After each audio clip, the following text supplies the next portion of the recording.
Hey everybody, Jake Bauer here, Ruxer Ford. Going to talk a little tech tip when it comes to your car battery. These batteries in new vehicles are called AGM batteries. They're a little more finicky than what the old lead acid battery is. If you short trip this vehicle, like me, I drive about 2 miles back and forth to work every day. I'm not driving the vehicle enough to get the power that I use to get here back into the battery. So there are a couple of things that you've got to be aware of when it comes to these AGM batteries. Number one, if you're short tripping it every day, like I do, and don't get to drive enough during the week to get the charge back in the battery, you might think about a battery tender. I know it doesn't make a whole lot of sense on a new car that you should put a battery tender on it, but there are so many computers in this car that the car never really shuts off for a long period of time after you kill the ignition. This car could run for basically another 3 or 4, 5, 6 days if you shut it off and walk away from it. It all takes power. The longer this thing sits with no external charging force on it, the better chance that you might have that when you come back to fire it up that it won't start. But there are some fixes for that and some things and some tips to think about when you're jump starting and when you're charging your battery. So the first thing we're going to talk about is the battery tender. I actually have a battery tender hooked up to this. I don't have the tender spot, the rest of the tender here with me, but this is just a little plug, plugs into this. I plug it into the wall. I let it sit for 8, 9 hours overnight. And the next morning I come out, I got plenty of power in my battery. Now, this battery in this vehicle is actually 4 years old, maybe going on 5. I've not had a whole lot of issues with it, but I've also kept this in mind.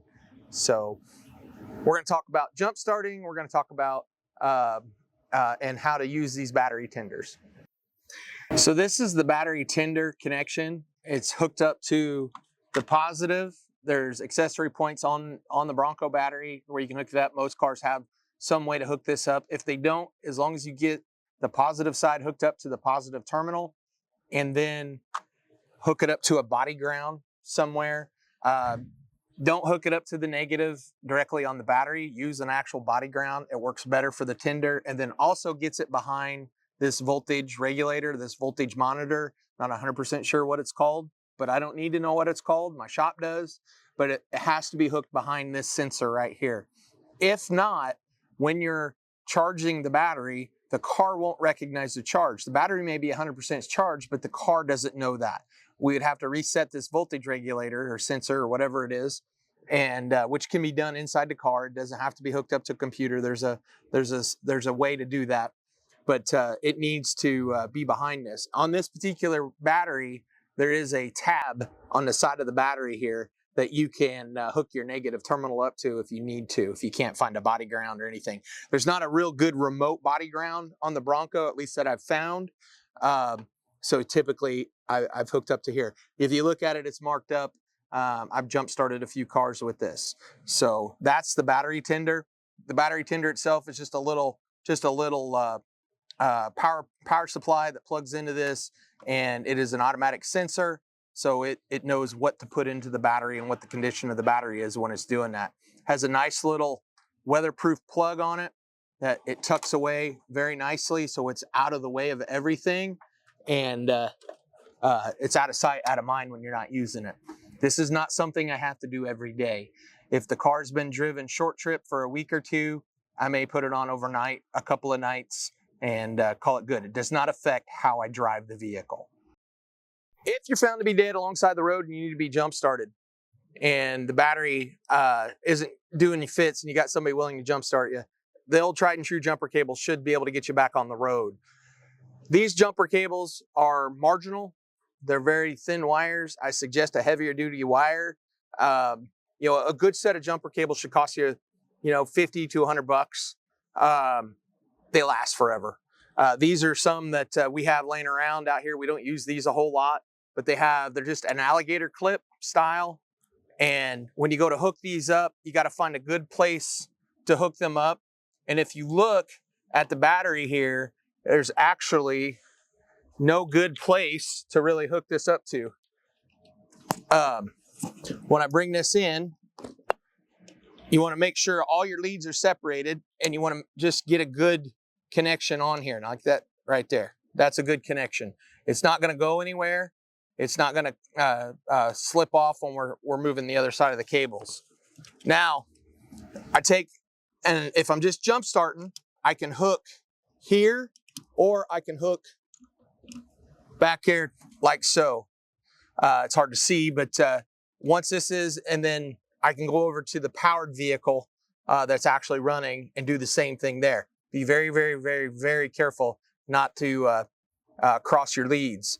Red to positive, black to negative on this battery, and then on the car that you're using to jump start it, red to black. So that's jump starting in a nutshell. There's another way you can jump start, and I'll show you that here in a second, with a battery pack, and that's probably the easiest and a lot of times the best way to jump start a vehicle.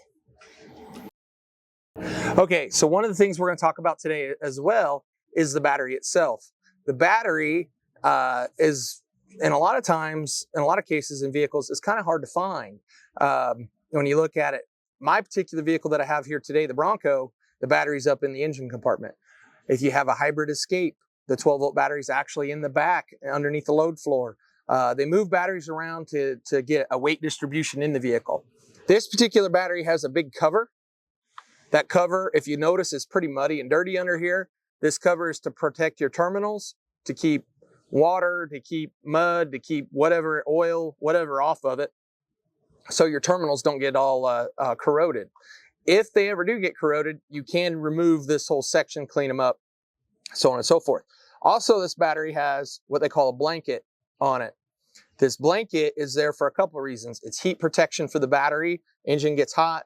The battery itself will maintain an optimum temperature with this battery. It also keeps it from getting filthy dirty. As you can see in here, this thing's been through the mud a few times. If you start noticing corrosion on your terminals, it might be a good time to look at your battery. Maybe there's something going on with it. Maybe it has a leak. Maybe there's a draw on it that shouldn't be, or it's gotten some kind of chemical on it. You can always come see us here at the dealership and we can take a look at that for you. The next thing we're going to talk about is the jump pack. This jump pack is a portable battery jump starter. It can also be used for 12 volt for just about anything. These things are fantastic. Our original one 30 years ago when we had, when I started working here at the dealership, was a battery with a battery charger on it on a 2-wheel cart. It kind of worked, didn't always work. But these little things, you keep them charged up, you can take them anywhere with you. They low profile, so they don't take up a whole lot of room, but they provide a lot of power. You can jump start. We've done 15, 20 cars before we need to put this thing back up on the charger. They have that alligator clip, just like jumper cables. You just hook that up where you can get it. Always hook the positive up first. And the negative up. If you have a body ground, I suggest using a body ground for the negative. But now this vehicle is actually ready to be jump started. Doesn't need to be jump started, battery's fully charged right now.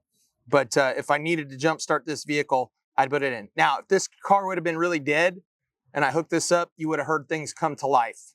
You would have heard the fuel pump kick on. You would have heard a couple of the relays chatter, but that lets you know that it's got power. You can go to the vehicle, hit the button, and get it going. That's a jump pack. These are great to carry along with you. You can also use them for other 12 volt. You can charge your cell phone with them, and any other device you might need to be.